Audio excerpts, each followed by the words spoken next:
What is up, fellas? JPS delivers here. Hopefully all is well. God, what is it? Week 9 ahead of us in the NFL.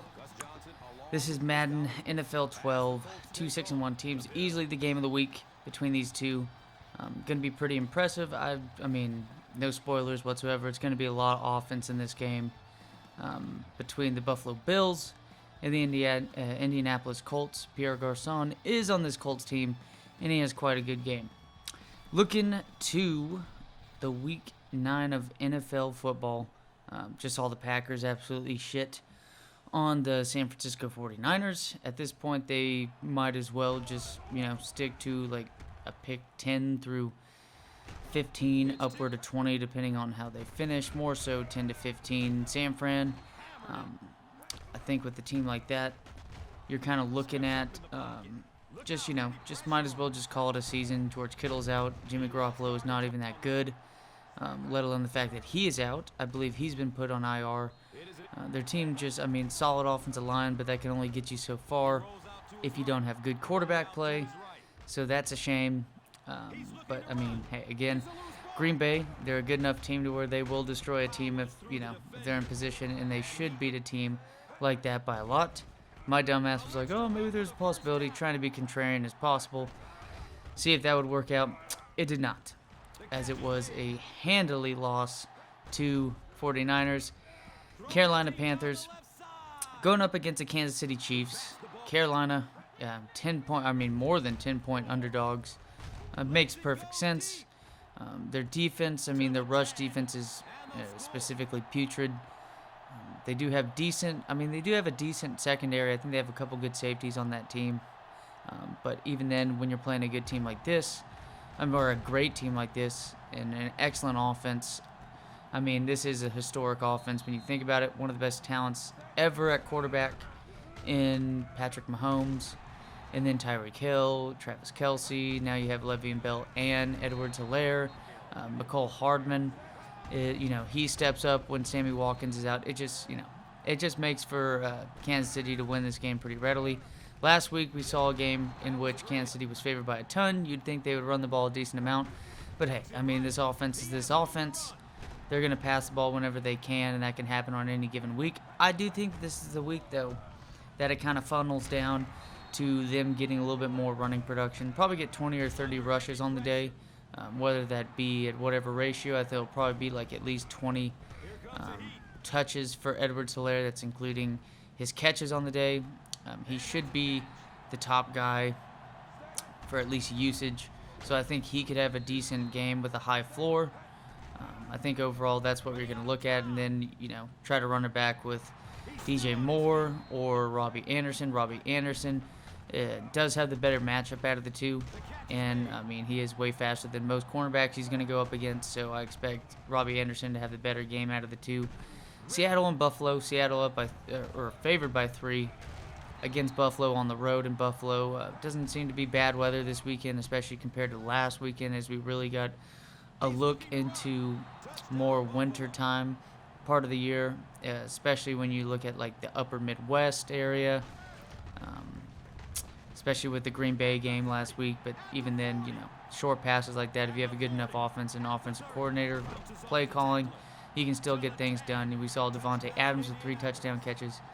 So, but fortunate enough, don't have to worry about this. I think Tyler Lockett, you can pretty much pick and choose. For the most part, it's going to be one of those guys who has a monstrous week. And Russell Wilson, just, be lucky if you have him in fantasy football, because it doesn't really matter if one of those players goes off. He's reaping the benefits every time he throws every time one of those receivers catches a touchdown pass. It's just by default correlated with, touchdown pass. So at this point, Buffalo, I think that this game will play tight. I think Buffalo can take an advantage in the passing game. I expect, John Brown to play better than people anticipate with him coming back from injury. He's got a good matchup. Stephen Diggs has a great matchup. And Stephen Diggs just kills man-on-man coverage. Dude's a beast, and he's facing a bad defense and especially bad cover corners. So Stephen Diggs and John Brown, I expect them to have good games. One of them could have a huge monster game. And I expect one of the wide receivers could even see David Moore have 100 yards and a touchdown catch. You never know. But Denver against Atlanta. Atlanta favored by 4. Denver just came back on what was, one hell of a comeback against the Chargers. Oddly enough, now they are playing another team known for giving up leads. Atlanta Falcons, they're favored by 4. Calvin Ridley will be out this week. He hasn't been ruled out, but that's more so, just waiting to the last possible minute to legally say that he's going to be out. Just so teams, can't just rely heavily on one game plan and realize it didn't work out, or at least whatever game plan didn't include a, star player at wide receiver. Expect Julio Jones to have a huge game. I expect Denver to be able to move the ball against Atlanta. We saw Atlanta's defense play better last week against Carolina. The weather was bad. Players, Calvin Ridley slipped. A lot of players were slipping on the field and whatnot. Could have been way more injuries than there even were, and we did see the injury to Calvin Ridley to his ankle. But now we're playing in Atlanta's dome. I expect Denver has a good possibility of winning this game. Not even recency bias. They're just playing a team like Atlanta. I expect Drew Lock to have a pretty decent game. I think, Noah Fant's definitely in a great position, but I think, one of Tim Patrick or Jerry Jeudy are going to have, slate-breaking game. One of these two is just going to ball out, and, it makes perfect sense. Atlanta's defense is not that good, so I expect Denver to maybe sneak by. I definitely would have them covering 4 points in this game on the road in Atlanta. And, again, just can't say it enough, Jerry Jeudy is in position, just with his market share of targets within the team, to ball out. Interesting game. I think it could go under the total. Would be Baltimore and Indianapolis. Indy is favored by 1. I'd still pick Baltimore over them. Speaking of just taking advantage of recency bias, is that I'd imagine a decent amount of people might still be betting Indiana, but that's just a hard-fought game, and Baltimore doesn't look amazing. But the one thing that did look good out of that game is that J.K. Dobbins is it seems like a better runner than Mark Ingram at this point. And also, too, J.K. Dobbins is not going to be injury-prone or has shown injury-prone compared to the likes of Mark Ingram. So I expect Baltimore to win that game. Possibly you could see J.K. Dobbins get 100 yards and maybe a touchdown or 2 for the week. You never know. It's a good offensive line. I know they just lost their star left tackle. They just signed to a $99 million extension. That sucks. It's one of the type of players you do want to sign to an extension. Don't listen to what the Cowboys do. We're watching what happens when the Cowboys pay this much money.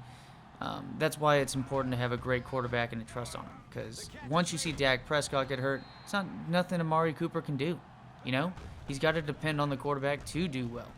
Doesn't matter if you have Julio Jones out there, Benucci, or whatever the fuck his name was, trying to be like Wanted or anything and curve the bullet or curve the ball from out of bounds in. Not working. So it's just really important. The better quarterback's on Baltimore too. So Baltimore's going to win that. Houston favored by 6.5. Probably will creep a little bit more as Sunday approaches. Just Jacksonville's down their quarterback, and even then, Minshew maybe middle of the road with a little bit higher ceiling than most middle of the road quarterbacks in his performance. But this Jacksonville team, just the defense isn't good whatsoever. So it could be setting up to be, one or two things is going to happen. One for sure, separate from these two things, is that the offense is going to do really well for Houston. Makes sense. Their implied total is 28.5. But I expect either David Johnson to have a really good game or Deshaun Watson. And if Deshaun Watson has a really good game, Will Fuller or Brandon Cooks. I think Brandon Cooks could be in a position. But also, too, Will Fuller could have 200 yards on 3 catches. You just never know. But Jacksonville is terrible against the run. I expect Houston to win by even more than a touchdown. Detroit is underdogs by 5 points on the road to Minnesota. This is a division game, so even, with the possibility of Matthew Stafford coming back, this team, Minnesota's favored by 5. You saw Minnesota just get a good win on the road. Overall, just not a good team. Their defense isn't good. So there's, quite a possibility that I expect, a lot of people might be on Dalvin Cook again. Again, recency bias, but Dalvin Cook's a beast. We know this. He has injury-prone issues, of course. But when you're seeing all this, I could see Minnesota having to pass the ball a little bit more than they expect in this game. And especially if Matthew Stafford comes back, I could see Detroit get a win here on the road against a not good defense in Minnesota. New York Giants and Washington, this is another low total, but I don't expect these two teams to reach the total anyways. It's I think Washington's favored by 2.5. You never know. I think, that Washington's defense is better than the Giants, even though the Giants' defense is, underrated in itself. At least their rush defense is. And also, too, James Bradbury's a beast. I know Mike Evans caught a touchdown, but that salvaged his day, considering Bradbury played him really, really well for the most part. I expect, maybe the Giants could get an upset here. Again, I think Daniel Jones would be better than Kyle Allen. So, and I think both the run games in this will be pretty non-existent, more so running backs getting catches in this game. I expect the Giants to get a good chance to upset the Redskins at this point. Chicago facing Tennessee on the road in Tennessee. A lot of people on Derrick Henry last week. Still had 100 yards. I mean, that's how high his floor is, but not a huge booming game. But they're 6.5-point favorites. Chicago has been pretty good against the run. I mean, Hicks up the middle has been a great addition. Every time he's missing, Chicago is a huge liability for their defense, is giving up the run. And this is already a run-heavy team. I think Derrick Henry's set up for another 100-yard game easily, and he should get a touchdown or two. Should be a good game for him. Just because of the usage. He'll probably get at least 20 rushes, just guaranteed. And I think Tennessee wins the game. It might be closer than you think, though. I think Allen Robinson has a pretty good game, too. Really exciting game to think about, where I think the total should be higher, but still. Total's at what? 52.5. Las Vegas Raiders on their way to face the Los Angeles Chargers. Chargers favored by 1, even though I would say, though, that they're coached better, the Raiders are, than this Chargers team. So I would say the Raiders could win this game. It's not even because they just beat the Browns. That was a bad weather game. And honestly, when you think about it, missing OBJ, still probably would have lost even with OBJ in that game, considering the weather was terrible. That was the worst weather game last week. It was snowing and sleet on the ground. So I expect the Raiders get the upset. Josh Jacobs could have a huge game. Again, it's another thing. Josh Jacobs could have a huge game, or David Carr actually has a good game himself. We just saw Drew Lock throw the ball very well in the second half against this Chargers team, and I think Derek Carr right now is better than him. Plus, he's got Darren Waller. I think Henry Ruggs is a solid target for him. You can see Ruggs catch a big bomb at some point this game. So I think the Raiders do it, and also, too, Mike Williams or Keenan Allen are going to ball out this game. Miami against Arizona. Arizona favored by 4.5. Chase Edmonds show now with Kenyon Drake out, and it does show pretty much that, Mr. Edmonds might be a little bit more impressive than Drake at this point. I've been a huge disappointment for them. I expect Arizona has a chance of losing this game, but also, too, recency bias. The Rams are not really that good of a team. Their defense can be solid, but we saw how bad their offense is. Jared Goff just fumbles when things aren't just, paid for him. It has to be, that's why Sean McVay is such a good coach, is that he is the reason why Jared Goff is able to go. I mean, he provides all the oil for the engine, and that, you can see how easily it is when he's running on low, and Jared Goff was running on low last game, and it looked terrible. I don't care, 300 yards, looked terrible. But I expect Arizona to win the game. Pittsburgh should absolutely shit on Dallas. James Conner's going to have a great game. You could have Deontay Johnson, Juju, or Chase Claypool have a great game. I expect just, great performance, and we'll get to see Garrett Gilbert. And tonight, I expect the Tampa Bay Buccaneers get a win against the Saints. Even if Michael Thomas is going to play or not, that's just what I expect. It's just this Tampa Bay team's way better and improved way better than what New Orleans looks at this point. Especially New Orleans' defense not nearly as good as it was. As always, fellas, take it easy, and see y'all next time.